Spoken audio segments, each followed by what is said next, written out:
Ayan guys, ito yung na-install natin ng blanket hanggang doon sa dulo. Ayan.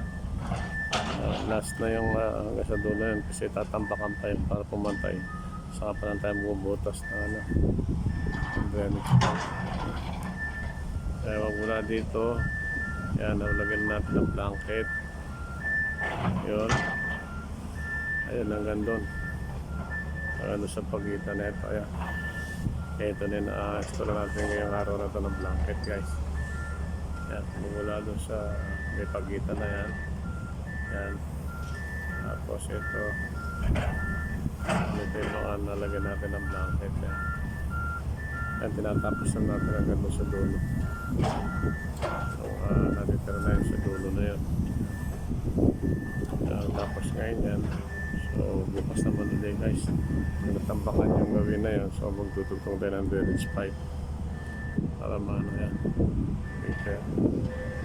So pagka nalagyan natin ng blanket, tinatambakan yung iba para hindi siya nakadikit siya dun sa wall.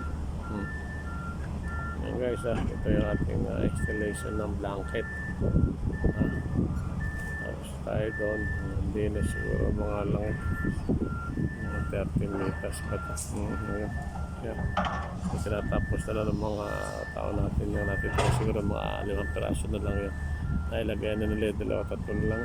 Ito natitira na yan. 3 na lang. Tapos na yung natitira guys. So matapos na.